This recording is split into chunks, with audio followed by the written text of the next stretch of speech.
जिन्हें उपराष्ट्रपति युग पुरुष बता रहे हैं, वही प्रधानमंत्री मणिपुर में हुए हिंसा पर एक लफ्ज भी नहीं बोलते हैं। वही प्रधानमंत्री महिला पहलवानों की बात तक नहीं सुनते हैं और अपने पार्टी के सांसद बृजभूषण शरण सिंह पर कोई कार्रवाई नहीं होती है। वही प्रधानमंत्री राहुल गांधी को मूर्खों का सरदार बोलते हैं और उन्हें पप्पू साबित करने में करोड़ों रुपए का खर्च किया जाता है। आपने जो ये कथा सुना है वो कोई और नहीं, देश के उपराष्ट्रपति जगदीप धनखड़ ने कहा है। उन्होंने अब यहां तक कह दिया कि पिछली शताब्दी के महापुरुष महात्मा गांधी थे और इस शताब्दी के युग पुरुष नरेंद्र मोदी हैं। सबसे पहली बात, जगदीप धनखड़ उपराष्ट्रपति हैं और उपराष्ट्रपति का पद राजनीतिक पक्षपात से ऊपर होता है। इस पद पर होते हुए आप किसी राजनीतिक विचारधारा को कैसे प्रमोट कर सकते हैं? आप देश के उपराष्ट्रपति हैं, आप किसी पार्टी के प्रवक्ता नहीं हैं। देश को आजादी दिलाने वाले महात्मा गांधी और नरेंद्र मोदी में कोई जोड़ ही नहीं है। लेकिन महात्मा गांधी के साथ प्रधानमंत्री नरेंद्र मोदी को कंपेयर करके आपने अपने पद की गरिमा को भी धूमिल कर दिया है। पहले सुनिए कि उपराष्ट्रपति जगदीप धनखड़ ने क्या कहा है। मैं आपको एक बात कहना चाहूंगा, पिछली शताब्दी के महापुरुष महात्मा गांधी थे, इस शताब्दी के युग पुरुष नरेंद्र मोदी हैं। महात्मा गांधी जी ने सत्याग्रह और अहिंसा से हमें अंग्रेजों की गुलामी से छुटकारा दिलाया। भारत के यशस्वी प्रधानमंत्री श्री नरेंद्र मोदी जी ने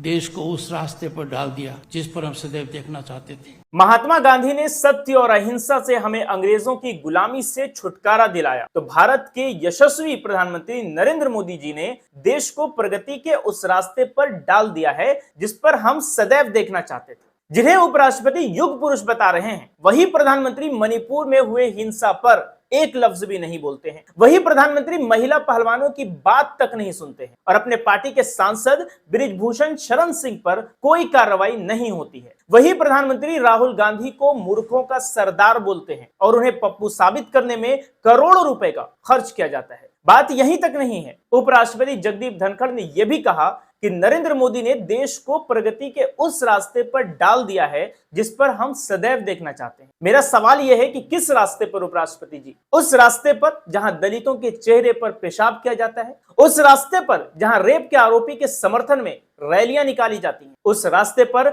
जहां प्रधानमंत्री दंगाइयों के कपड़े पहचानने की बात बोलकर मुसलमानों को टारगेट करते हैं, गौरक्षक के नाम पर आए दिन मॉब लिंचिंग की घटनाएं होती हैं, दाढ़ी टोपी देखकर आरपीएफ का जवान यात्रियों को गोली मार देता है, क्रिकेट के मैदान में मोहम्मद शमी को देखकर जय श्री राम के नारे लगाए जाते हैं। जब देश आजाद हुआ था तो क्या महात्मा गांधी यही चाहते थे? क्या हमारे पूर्वजों ने इस देश की आजादी के लिए इसीलिए अपनी जान की कुर्बानी दी थी? उपराष्ट्रपति जगदीप धनखड़ जी, आप इसी देश की बात कर रहे हैं ना?